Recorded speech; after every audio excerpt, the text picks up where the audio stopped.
Buenos días, el día de hoy voy a hacer la explicación de la tarea de física, ejercicio 1, que es experimento o conservación de la energía en caída libre.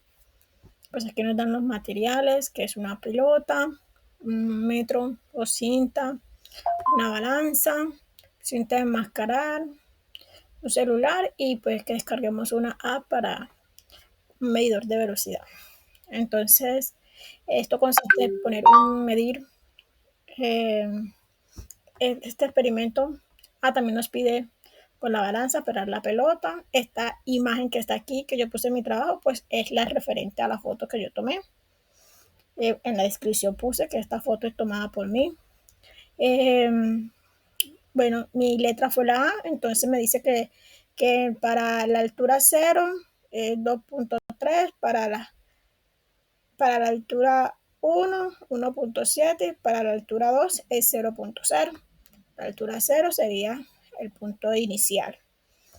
Entonces dice que hay que tirar la pelota sin impulsarla, con unas condiciones. Entonces, pues yo puse una cinta, como no tenía enmascarar sino transparente, puse la cinta, medí 2 metros y 30 centímetros, que es lo que equivale a 2.3 metros, y la marqué con un marcador para que se viera en el video y puse los puntos por ejemplo, donde era la H0, puse 2.3, donde era H1 que es, no, donde era 1.7, puse H1 y totalmente en el suelo 0.0, que era H2. Bueno, después de esto que me grabé, hice 5 tiros, un video con 5 tiros sin parar la cámara. Entonces nos dice que el H0 es la altura inicial, el H1 es la altura intermedia y el H2 es la altura del suelo. Más o menos así. Bueno, después que realicé la grabación, subí el video a la aplicación que ya había descargado para celulares Android y fui registrando los datos. ¿Cómo fui registrando los datos? Pues más o menos aquí como está aquí, la puse a 0.1 y iba marcando pues pause. Por ejemplo, yo tiraba la pelota y cuando iba por 1.7, pause. Y ahí iba marcando. Entonces iba anotando que del punto inicial al 1.7, qué distancia había, ponía el número. Cuando llegaba acá al H2, también marcaba. Y así hice para los 5 tiros, que fue esto que está aquí, como les había dicho, desde el punto de la altura inicial, la altura intermedia y después la altura final. Y así hice todos los tiros. Después ayer se halló el, pues, el tiempo promedio. Entonces, ¿qué hice aquí? Pues una resta. Cogía H1 menos H0. Y así hacía H1 menos H0. Después era H2 menos H0. Después saqué el promedio. Lo sumé y lo dividí entre los números que había, que era 5. Y esto fue lo que me dio. Después nos pide que hagamos un cálculo de energía cinética experimental. Entonces, nos da unos datos de la velocidad, nos da que pues esa es la ecuación. Esta es la ecuación. Nos dice que la velocidad se representa en metros sobre segundos cuadrados, la gravedad que es una constante del tiempo. Entonces, bueno, yo estoy partiendo del punto de vista de la fórmula que el profesor nos explicó en el video, la coloqué y dependiendo de la fórmula puse lo que equivale a gravedad y en este caso que la altura inicial pues es 0, esto me da 0. En la velocidad de altura intermedia reemplacé, esto fue el promedio que nos dio, esta parte de aquí, la coloqué, se multiplicó y me dio este valor y así hice para velocidad H2. Entonces esos datos los coloqué en la tabla 3. Después nos pide que con los valores obtenidos calculemos la energía cinética experimental. Entonces yo hice los respectivos cálculos, aquí estaban los datos que ya teníamos, la masa que le había pesado que era 0,020 kilogramos, lo que equivale a la velocidad de H0, velocidad de H1 y velocidad de H2. Entonces, partiendo de la fórmula, estos fueron los resultados que me estaban dando. Así lo mismo hice para H2. Listo. H0, H1 y H2. Y esos datos los coloqué en la tabla. Después decía que calculáramos la energía potencial experimental. Hay que tener en cuenta que la energía cinética se representa con la K y la energía potencial con la U. Aquí nos daba la ecuación.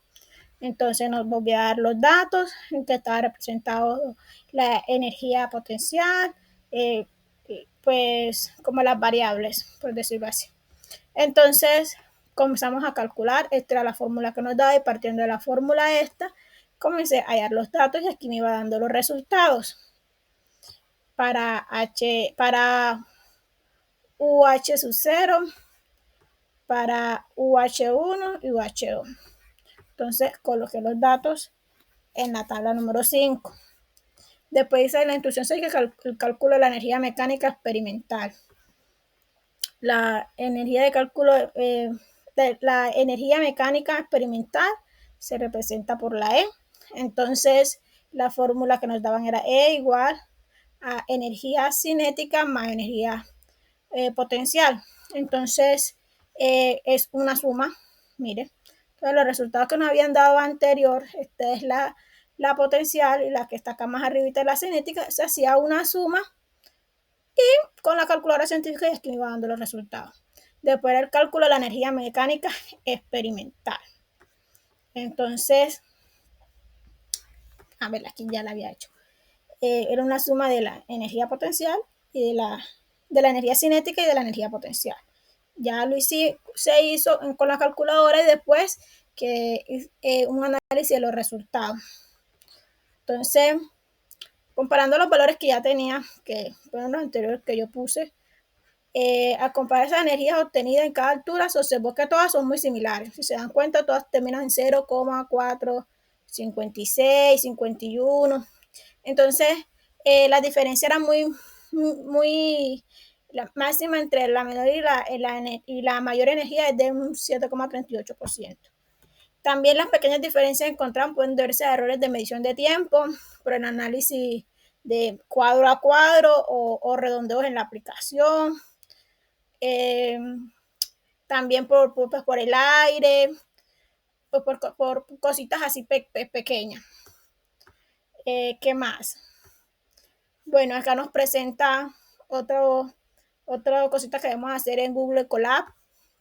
Bueno, yo lo hice, ¿qué hice? Yo abrí Google Colab, lo abrí de la cuenta de mi hijo. Cogí y descargué los libros que el profe había subido en el foro. Cuando lo abrí en Google Class, me fui aquí donde dice archivo, le puse subir notas. Cuando después me fui a archivos, lo coloqué, le di reproducir todo, me salió este cuadrito que está aquí. ¿Y qué hice aquí? Pues poner los datos. Lo que pesa la pelota, que es 0,20 kilogramos, lo que me había dado la altura inicial, lo que me había dado la altura de medición de intermedia, lo que me había dado la velocidad de experimentar intermedia, que era el resultado. Entonces, cuando leí aquí en el verde, me dio que el error relativo en la velocidad entre el experimental y teórico era de un 2,24%. ¿Sí? Listo. Entonces, después dice que respondamos las siguientes preguntas. ¿Qué sucede con la energía cinética y potencial a medida que el objeto se deja caer? Bueno, y nos hace una serie de preguntas. Entonces yo puse, bueno, ¿qué sucede? Cuando se deja caer un objeto de cierta altura, su energía potencial gravitacional empieza a disminuir porque se va acelerando al suelo. Al mismo tiempo, esa energía que se pierde se convierte en energía cinética, lo que hace que el objeto acelere a medida que cae. Si no hay fricción, o si la pérdida son mínimas, la energía mecánica, como ya se representa, se mantiene casi constante. Esto significa que la energía potencial se transforma gradualmente en energía cinética durante toda la caída. ¿Listo? Entonces, dice que teniendo en cuenta la experimentación, ¿cuáles son los factores que influyen en la energía cinética y potencial de un sistema y cómo se relacionan entre sí? Bueno, en este experimento la energía cinética y potencial cambian dependiendo de varios factores que influyen directamente en cómo se mueve el objeto mientras cae. La masa del objeto influye la altura de donde se suelta la pelota, también influye la velocidad que alcanza, la gravedad. ¿Por qué la gravedad? Porque a veces en los lugares, a veces es mayor, el objeto caería más rápido y acumularía más energía cinética en menos tiempo. Esa podría ser una pues, de esos factores. ¿Cómo se relaciona esta energía al caer? Eh, ¿Qué más?